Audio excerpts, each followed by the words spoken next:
আর হরিয়ানায় শতাধিক পরিযায়ী শ্রমিক আটকে বাংলা বলার অপরাধে, এরকমটাই অভিযোগ উঠছে। শতাধিক গোয়ালপুকুরের বাসিন্দা এরা। গোয়ালপুকুরের পরিযায়ীদের আটকে রাখার অভিযোগ, এমনকি আধার ভোটার কার্ড দেখালেও না ছাড়ার অভিযোগ। শ্রমিকরা আটকে থাকায় খুব স্বাভাবিক উৎকণ্ঠায় পরিবার। সরাসরি চলে যাব প্রতিনিধি চঞ্চলের কাছে। চঞ্চল, 100-রও বেশি, তাদেরকে কোথায় রাখা হয়েছে, তাদের বাড়ি কোথায়? এখানে বিভিন্ন জায়গায় গোয়ালপুকুরের কতদিন ধরে আটকে আছেন? দেখো আয়ন্দা, যা অভিযোগ উঠে আসছে যে 21শে জুলাই মঞ্চ থেকে যে মুখ্যমন্ত্রী যে বাংলা ভাষা যে শ্রমিকরা যারা বিভিন্ন রাজ্যে কাজ করছে তাদের যে উপরে যে অত্যাচার হেনস্থার শিকার হচ্ছে, তারপরে করা বার্তা দেওয়ার পরে কিন্তু দেখা গেছে যে গোয়ালপুকুরের যে শতাধিক শ্রমিক তারা কিন্তু হরিয়ানাতে কাজ করতে গেছিল। হরিয়ানার যে পানিপথ, সেই পানিপথ এলাকায় কাজ করছিল এবং সেখানে যে কয়েকটি যে কারখানা রয়েছে সেই কারখানায় কাজ করার পরে দেখা গেছে যে গত 2-3 দিন ধরে কিন্তু সেই শ্রমিকদেরকে আটকে রাখা হচ্ছে। সেখানকার প্রশাসন তাদেরকে বাড়ি বাড়ি গিয়ে বা কারখানা থেকে তুলে নিচ্ছে, এমনটা কিন্তু অভিযোগ করছে। এবং সেই অভিযোগের পর যে ভিডিও একটি ভাইরাল হয়েছে, সেই ভিডিওতে দেখা গেছে যে সেই শ্রমিকদেরকে একটি গাড়িতে করে অন্যত্র নিয়ে যাওয়া হচ্ছে। তবে কোথায় নিয়ে যাওয়া হচ্ছে সেটা পরিবারের তরফ থেকে এখনো পর্যন্ত কোনো স্পষ্ট জানা যায়নি। তবে না, এখন তাহলে কি পরিস্থিতি, কি পদক্ষেপ করা হবে? দেখো এখনো পর্যন্ত যেটা জানা গেছে প্রশাসন সূত্রে, যে ওই পরিবারের লোকজন তারা কিন্তু ব্লক প্রশাসনের সাথে যোগাযোগ করেছে এবং ব্লক প্রশাসন এবং ইসলামপুর পুলিশ জেলার পুলিশের তরফ থেকে দ্রুত পদক্ষেপ নেওয়া হচ্ছে এবং এখান থেকে যা ডকুমেন্ট সেটা কিন্তু হরিয়ানা প্রশাসনের হাতে তুলে দেওয়া হচ্ছে। তারপরে ধাপে ধাপে সেই শ্রমিকদেরকে ছাড়া হচ্ছে। তবে এখনো প্রচুর শ্রমিক কিন্তু আটকে রাখা হচ্ছে, এখনো প্রচুর শ্রমিককে আটকে রাখা হচ্ছে। ভোটার কার্ড আধার কার্ড দেখানো হচ্ছে, তারপরেও আটকে রাখা হচ্ছে। এখান থেকে আবার নথি পাঠানো হচ্ছে, তারপরেও ধাপে ধাপে। এখানেই অনেকে প্রশ্ন তুলছেন যে কেন এরকম ভাবে দিনের পর দিন ওখানে থাকছেন, কাজ করছেন, তারপরেও কেন আটক করা হচ্ছে? আমাদের তরফ থেকে control room number block Goalpokhar 1 development আমাদের একটা হেল্পলাইন আমরা স্টার্ট করেছি আমাদের ব্লক থেকে। এই হেল্পলাইনের মাধ্যমে আমাদের উত্তর দিনাজপুরের যত ছেলে আছে এই হেল্পলাইনে ফোন করতে পারে। গোয়ালপুকুরের আমাদের যত লোক আছে, ছেলে আছে, এই হেল্পলাইনে ফোন করতে পারে। অসুবিধা আছে, এটাকে সলভ করা যাবে। 21-এর মঞ্চ থেকে সরব হয়েছিলেন এই নিয়ে তৃণমূল নেত্রী মমতা বন্দ্যোপাধ্যায়। আর গতকাল এক্স স্যান্ডেলে জাস্ট প্রশ্ন দেখুন, হুঁশিয়ারি, ভাষা সন্ত্রাস বন্ধ হবে কি হবে না, ভাষা সন্ত্রাস বন্ধ হবে কি হবে না। এছাড়াও এক্স স্যান্ডেলে আরো কিছু লিখেছেন, ভাষা সন্ত্রাস বন্ধ হবে কি হবে না, ভিন রাজ্যে বাংলা বলায় বাংলাদেশি তকমা, এ রাজ্যের বাসিন্দাদের হেনস্থা নির্যাতন চলছেই। ইতিমধ্যেই প্রতিবাদে পথে নেমেছেন মুখ্যমন্ত্রী, 21-এর মঞ্চ থেকে দিয়েছেন ভাষা আন্দোলনের ডাক। এবার ভিন রাজ্যে বাঙালি নির্যাতনে কড়া হুঁশিয়ারি মমতা বন্দ্যোপাধ্যায়ের। এবং কালকে একটি অনুষ্ঠানেও বিরক্তি প্রকাশ করেছেন, ক্ষোভ প্রকাশ করেছেন। বাংলা ভাষার উপরে আজকে ভাষা সন্ত্রাস চলছে এবং বাংলা ভাষায় যারা কথা বলে তাদের উপর খুব অত্যাচার হচ্ছে। আরেকটা ভাষা আন্দোলন সমাজকে যাতে জাগ্রত করতে পারে এবং আমাদের ভাষাটা মনে রাখবেন সারা পৃথিবীতে 5ম স্থানে এবং এশিয়াতে 2য় স্থানে। প্রায় 30 কোটি লোক বাংলা ভাষায় কথা বলে, আর আজকে বাংলা ভাষায় কথা বললেই তাকে জেলে নিয়ে যাওয়া হবে, এটা আমি মানতে পারছি না। আমি কেন, আপনারা কেউই মানতে পারছেন না। সুতরাং এটা নিয়ে আমাদের প্রোগ্রাম করা উচিত সর্বস্তরে। এটা আমার একার নয়, এটা সবার। আর দিকে দিকে বাড়ছে এরকম ঘটনা, তাই জেলায় জেলায় হেল্পলাইন চালু হচ্ছে। যাদের পরিবারের লোকজন এরকম ভাবে ভিন রাজ্যে গিয়ে আটকে রয়েছেন তারাও ফোন করতে পারেন। বসিরহাট পুলিশ জেলা কন্ট্রোল রুম তারা খুলেছে, হেল্পলাইন নাম্বার দিয়েছে। সেই হেল্পলাইন নাম্বারগুলো নোট করুন, নোট করে যারা ভিন রাজ্যে আটকে আছেন তারাও ফোন করতে পারেন এখানে। এবং যাদের পরিবারের লোকজন আটকে আছেন সেই পরিবারেরাও ফোন করে সাহায্য চাইতে পারেন। কারণ এর আগেও আমরা দেখেছি যে বিভিন্ন জেলা পুলিশ প্রশাসন তারা এবং বিধায়কের উদ্যোগে তারা ফিরে এসেছেন এই যে পরিযায়ী শ্রমিকদের পাশে। পূর্ব বর্ধমান জেলা পুলিশ, এই পূর্ব বর্ধমান জেলা পুলিশও মেমারি, জামালপুর, মাধবডিহি, রায়না থেকে আরম্ভ করে বিভিন্ন থানা তারা একেবারে হেল্পলাইন চালু করে দিয়েছেন। হেল্পলাইন, প্রত্যেকটা থানার প্রত্যেকটা হেল্পলাইন নাম্বার আপনাদের সামনে। কালনা থানা, নাদনঘাট থানা, জামালপুর থানা, খণ্ডঘোষ, ভাতার, আউশগ্রাম, বর্ধমান, শক্তিগড়, দেওয়ানদিঘি, গলসি থানা, সমস্ত থানায় নাম্বার।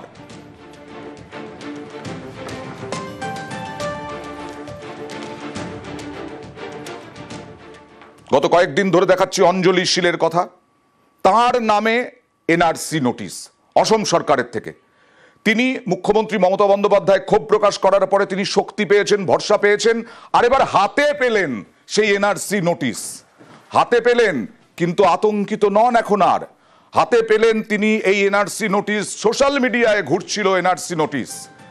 ফালাকাটার অঞ্জলি, বিজেপি শাসিত অসম সরকার এনআরসি নোটিশ দিল। অঞ্জলি শীল এবার কি বলছেন? তিনি কি এখনো আতঙ্কিত? জানবো, যেটা বলছিলাম পুরোটা কথা বলবো প্রতিনিধি রাজকুমারের সাথে। রাজকুমার, দেখো অয়নদা, কার্যত দাঁতে দাঁত চেপে কিন্তু লড়াইয়ের প্রস্তুতি নিয়েছে এই অঞ্জলি শীল। আচ্ছা। কারণ তার দাবি যে যেখান থেকে এই নোটিশ এসেছে, অর্থাৎ অসমের যে ফরেনার্স ট্রাইব্যুনাল, সেই ট্রাইব্যুনালে গিয়ে তিনি এর বিরুদ্ধে লড়াই করবেন। আচ্ছা। এবং জানতে চাইবেন যে তাকে কেন এই নোটিশ পাঠানো হয়েছে। অঞ্জলি শীলের দাবি তার জন্ম অসমে, এমনকি তার স্বামীও জন্মগ্রহণ করেছে অসমে। হ্যাঁ। তাহলে তারা কিভাবে বেআইনিভাবে অনুপ্রবেশ করে, যে নোটিশে যেই কথা উল্লেখ রয়েছে, এইভাবে কিভাবে তাদের এই নোটিশ পাঠানো যায়? এই লড়াইয়ের কিন্তু প্রস্তুতি নিচ্ছে অঞ্জলি শীল। তিনি অসমে যাওয়ার প্রস্তুতি নিচ্ছেন। শুধু তাই নয়, অঞ্জলি শীলের পাশে দাঁড়িয়েছে তৃণমূল কংগ্রেস, এই দুই রাজনৈতিক দল, এবং প্রতিবেশীরাও কিন্তু অয়নদা অঞ্জলি শীলের পাশে দাঁড়িয়েছে। কারণ বাংলার গ্রাম জটেশ্বর, সেই গ্রামবাসীরা পরিষ্কার জানিয়ে দিচ্ছেন যে অঞ্জলি শীলরা এখানে দীর্ঘদিনের বাসিন্দা, ফলে তাদের পাশে তারা রয়েছে। একদম। এই নিয়েও রাজনীতি তুঙ্গে উঠেছিল। অঞ্জলি শীল কি বলছেন নতুন করে একবার দেখাবো।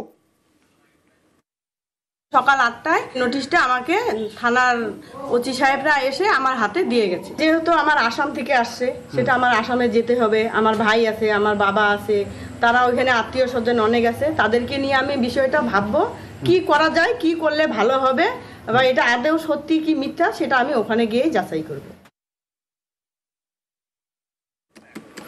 আরো একটা ইস্যুতে তোলপাড় হচ্ছে রাজনীতি।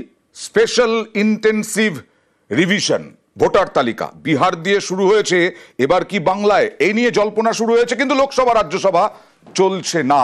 বিরোধীরা এককাট্টা, বিরোধীদের হইহট্টগোলে আজকেও লোকসভা মুলতুবি হয়েছে। দুপুর 2টোর সময় আবার খুলেছে লোকসভা, আর ওদিকে রাজ্যসভা দিনের মতো অর্থাৎ সোমবার পর্যন্ত মুলতুবি হয়ে গেছে। प्रश्नकाल के समय केवल आते ही सदन के अंदर या सदन के बाहर नारेबाजी करें, ये उचित नहीं है। आप सदन नहीं चलाना चाहते, सदन में चर्चा नहीं करना चाहते, नियोजित गतिरोध लोकतंत्र के लिए उचित नहीं है। आप सदन नहीं चलाना चाहते, सदन में चर्चा नहीं करना चाहते, आप अगर सदन नहीं चलाना चाहते तो सदन की कार्रवाई आज 2 बजे तक के लिए स्थगित की जाती है। 2টো পর্যন্ত মুলতুবি হলো। মুলতুবি ঘোষণা করলেন স্পিকার ওম বিড়লা। মৈত্রী, দুপুর 2টোর পরে কি হলো? দেখো, দুপুর 2টোর পরে ফের যখন লোকসভা বসে, এবং তারপরেও কিছু বিরোধীরা একই রকম ভাবে এসআইআর এর আলোচনার দাবিতে তারা সোচ্চার ছিলেন, এবং এসআইআর স্ক্র্যাপ করতে হবে সেই দাবি তুলে সরব হন বিরোধীরা। এবং সেই তুমুল হট্টগোলের মধ্যে তখন স্পিকারের দায়িত্ব সামলাচ্ছিলেন জগদম্বিকা পাল সাংসদ। তিনি বেশ কিছুক্ষণ নিরস্ত করার চেষ্টা করেন, তবে সেই হট্টগোলের মাঝখানেই ফের অধিবেশন মুলতবি হয়ে যায় এবার গোটা দিনের জন্য। ফলে একেবারে পরবর্তী অধিবেশন বসবে সোমবার বেলা 11টার সময়। তোমাকে এ প্রসঙ্গে জানিয়ে রাখতে চাইবো যে আজকে বেলা 12টার সময় অল পার্টির ডেলিগেশনকে ডেকেছিলেন স্পিকার ওম বিড়লা, এবং সেখানে কিন্তু তৃণমূল কংগ্রেসের তরফ থেকে তৃণমূল কংগ্রেস এবং বিজেপির তরফ থেকে একেবারে দায়িত্বহীন ভাষায় বলে দেওয়া হয়েছে যে এসআইআর নিয়ে আলোচনা করতেই হবে। সেখানে যেটা আমরা সূত্র মারফত জানতে পারছি যে সরকারের পক্ষ থেকে স্পিকার যেটা জানিয়েছিলেন যে এসআইআর ইস্যুতে ইসিআই এর বিরুদ্ধে আলোচনা করা সম্ভব নয়, যেহেতু ইসিআই একটি কনস্টিটিউশনাল বডি, সেই জন্য তার কোনো বিষয় নিয়ে আলোচনা করা সম্ভব নয়। কিন্তু বিরোধীদের বক্তব্য যে এটা নাগরিকত্বের ইস্যু এবং এই ইস্যু নিয়ে আলোচনা করতেই হবে। ফলে আগামী সপ্তাহে, যেখানে আমরা জানি যে অপারেশন সিঁদুরের জন্য সময় চূড়ান্ত করা আছে, সেখানে শোনা যাচ্ছে মৈত্রী, তাহলে কি সোমবার থেকেও অচলাবস্থা জারি থাকবে আর কমিশনের অফিস ঘেরাওয়ের তোড়জোড় করছে, যেটা মুখ্যমন্ত্রী মমতা বন্দ্যোপাধ্যায়, তৃণমূল নেত্রী মমতা বন্দ্যোপাধ্যায় হুঁশিয়ারি দিয়েছিলেন 21-এর মঞ্চ থেকে, সেটাই কি হবে?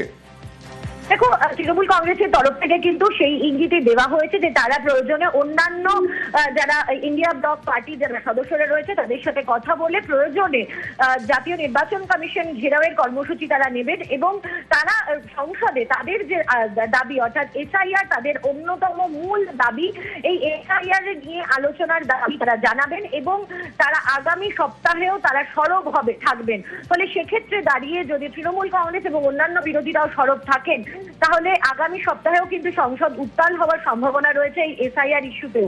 সেক্ষেত্রে দাঁড়িয়ে অপারেশন সিঁদুর নিয়ে আলোচনা কতটা এগোয় সেটাও কিন্তু প্রশ্ন থাকছে। ফলে আগামী সপ্তাহেও কিন্তু এই এসআইআর ইস্যুই মূল ইস্যু হতে চলেছে সংসদের, তেমনটাই কিন্তু তৃণমূল সহ অন্যান্য বিরোধীরা জানাচ্ছেন। বেশ, আর 21শে জুলাইয়ের মঞ্চ থেকে কি হুঁশিয়ারি দিয়েছিলেন দেখুন। हम इलेक्शन कमीशन को चेयर को रेस्पेक्ट करते हैं, लेकिन जैसे बिहार में 40 लाखों का ज्यादा आदमी को नाम निकाल दिया और बंगाल में भी करने वाला है, अगर करेगा तो घेराव कर्मसूची करेंगे, पूरा घेराव होगा, पूरा आंदोलन होगा।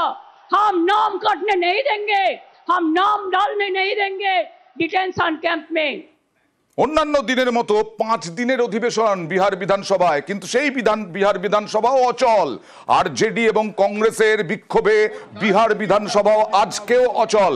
বিধানসভা ভোটের আগে তালিকা তরজা, আর সেই তালিকা তরজায় একেবারে সরব বিরোধীরা। এসআইআর প্রতিবাদে, স্পেশাল ইন্টেন্সিভ রিভিশনের প্রতিবাদে আজও বিহারের বিধানসভার বাইরে বিক্ষোভ।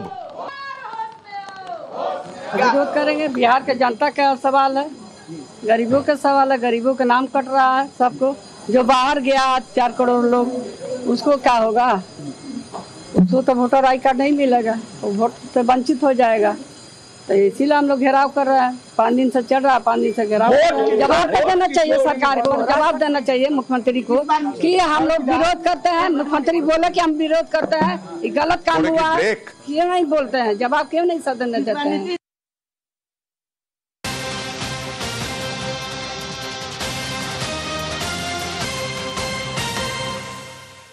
খুনের চেষ্টার অভিযোগ, আরজেডি নেতা তেজস্বী যাদবকে বড়সড় অভিযোগ করলেন রাবড়ি দেবী।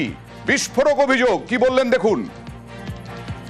तेजस्वी यादव को तो 4 बार मारने की कोशिश किया गया था, रास्ता में ट्रक से, ट्रक से। क्या करिए, फिर यहाँ भी मारने की कोशिश हो रहा है। हम लोग जानते हैं कौन कौन आदमी लगा हुआ है। आप कह रहे हैं तेजस्वी के जान को खतरा है? जान के खतरा है। हम लोग तो सिफारिश किए हैं, और साजिश कौन करेगा? बीजेपी जदयू का छोड़ के कौन करेगा साजिश? यहाँ बिहार में कौन है साजिश करने वाला?